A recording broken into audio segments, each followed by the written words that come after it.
Hello, you found the voice. blackpressradio.com. The wait is over. What's going on, everybody? This is Neo, and you are listening to blackpressradio.com. Keep it locked. I am Lettuce, and you're listening to Black Press Radio. My name is Capri. You're checking out Black Press Radio.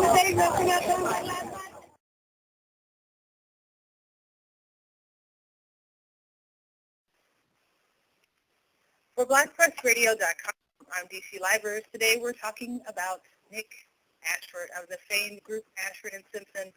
Last night, August 29, 2011, in Harlem, New York, there was a memorial service held for Nick Ashford. It was a star-studded event, and the spirit and love that he lived was definitely present. On the line with us right now, we have Black photographer Rudy Collins. And Rudy, I want to thank you for taking the time to talk to me. In fact, I loved meeting you. It was our first time. You were wonderful, and I just want to thank you for taking the time to be interviewed today. You're quite welcome. Rudy, let's just stop real quick and bring our audience up to date. Tell us a little bit about yourself and the type of things you've done with your camera. All right. I grew up in Harlem on West 125th Street, across from the Apollo Theater. I picked up my camera in 1972 when I returned home from the U.S. Air Force in Southeast Asia. And I've been taking pictures on and off ever since. And about 9 or 10 years ago, I got serious with it. And I've been documenting different things in Harlem and so forth. Since then, I've had numerous exhibits, and I have one coming up in, I believe, in October. And that exhibit will be of the brownstones of Harlem that I changed in art form. I love taking pictures. In photography, if you miss that moment, it's gone forever. And that's what I like about it. Yeah, you just said it perfectly. It's gone forever. And what was really interesting to me as I was walking up, admittedly a little bit late, but walking up, was somehow that song, No Wind, No Rain Will Keep Us From You, was playing in my head because I was watching these people as they were lined up and wrapping around the block. Right. Hours after a hurricane, some people were still saying, don't leave your house. And there was no keeping these people away from the funeral. So can you tell us what it was like for you yesterday? Well, it was. I felt very good to be there, to see the people that cared, that lined up early, because I got there at about 4 o'clock and it didn't start until after 6. So that showed the dedication and commitment people had and how they cared about Mr. Ashford. I was fortunate enough on one of my birthdays about 4 or 5 years ago. I went to the Sugar Bear Club, and Mr. Ashford sat at my table as Valerie did with the patrons at their restaurant. They would come and meet and greet every single person in the restaurant. And anyway, he sat at our table, took a picture with me, shook my hand on my birthday, and told me I looked good for such an older man. And we had a really great time. Bought me a drink because it was my birthday. So I never forgot that. And just being there and seeing the people that were there, the stars that were there, I got to shake the hand of Earl the Pearl Monroe, if anybody's old enough to remember him. All of the years that I watched him play basketball, this is the first time I ever got to shake his hand, and I smiled and said some compliments to him. And to see Michael Douglas there and the other big stars, it was just good to know that this many people cared about him. Well, I see we now have someone else who's joined us. Ronnie, is it you? Hey, yeah, I'm here. Hi, so we're now on with Ronnie Wright. He is, of course, past winner of the Black Press All-Star Awards, Black Photographer of the Year, and nominated again this year. Ronnie, tell everybody a little bit about the type of photography you've done and how you got started in it. How y'all doing, everybody? Well, this is my 33rd year now. I started out as a singer. I had I've sung with a couple of bands, and I've also toured with Atlantic Star, Key Sweat, Change, and had my own group called the Seduction Band. We toured what they call the Chitlin Circuit, playing the clubs around New York and stuff. And then, photography was my thing. Back in the 70s, I got hooked on the photography thing, like around 77. And, it was just a hobby that turned into work, and I just kept going at it. And I'm glad that I did what I did when I did it, you know. Wow. So, Ronnie, can you tell us a little bit about your Nick Ashford experiences? I know over the years you probably had plenty of chances to capture him. Can you tell us a little bit about Nick and I think we've been friends for like about maybe 27, 28 years now, and I've worked with them. I used to even drive a school bus. I used to take Nicole, their daughter, to school on the school bus.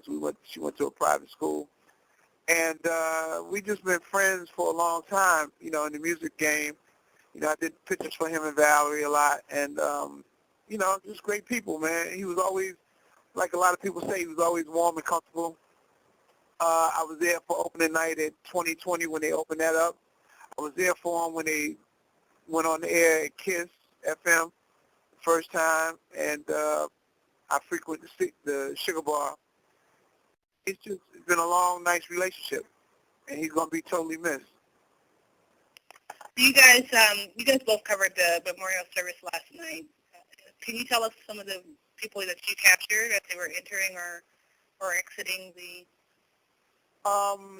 service? When I got there, you know, I watched everybody come in. There was so many people, you know, like Michael Douglas came, Fonzie Thorpe, Nile Rodgers, Clifton Davis. We all sat together. Melba Moore, Roberta Flack, she played. I heard my man say Earl of Pearl was there. Yeah, he was there.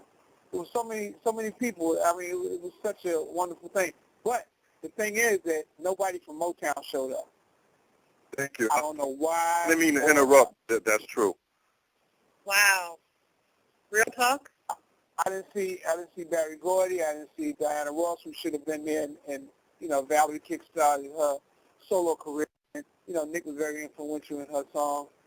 I don't know why, or something else came up. Smokey, I didn't see Smokey.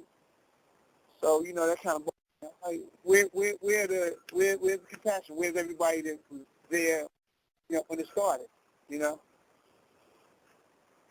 Well, okay, guys, maybe not buying their absence, but possibly as an example or maybe an excuse as to why I might not have made it. You know, we just had that hurricane, and I know the funeral was actually for a different day. It had to be postponed.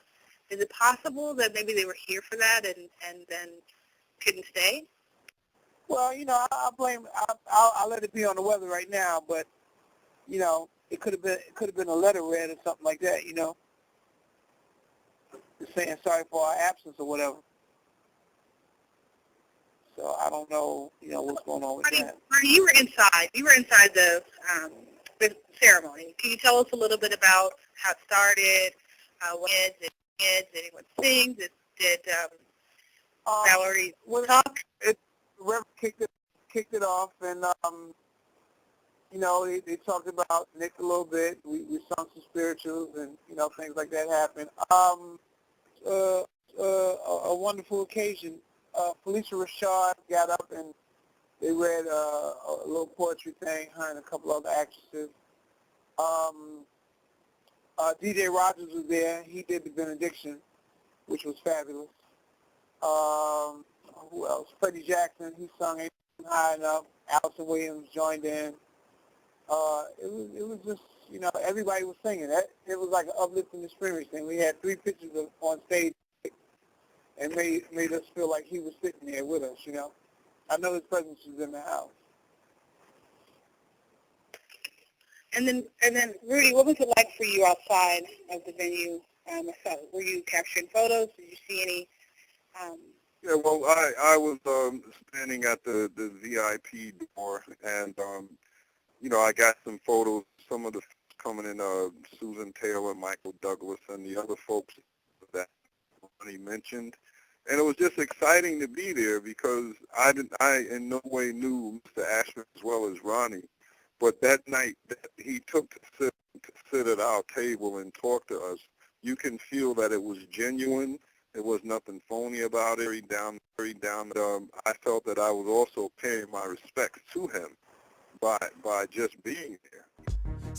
Yo, Black Press Radio is jumping off right now. This is the world's greatest DJ, the Kid Capri. Blackpressradio.com. Real serious on your internet radio dial, player.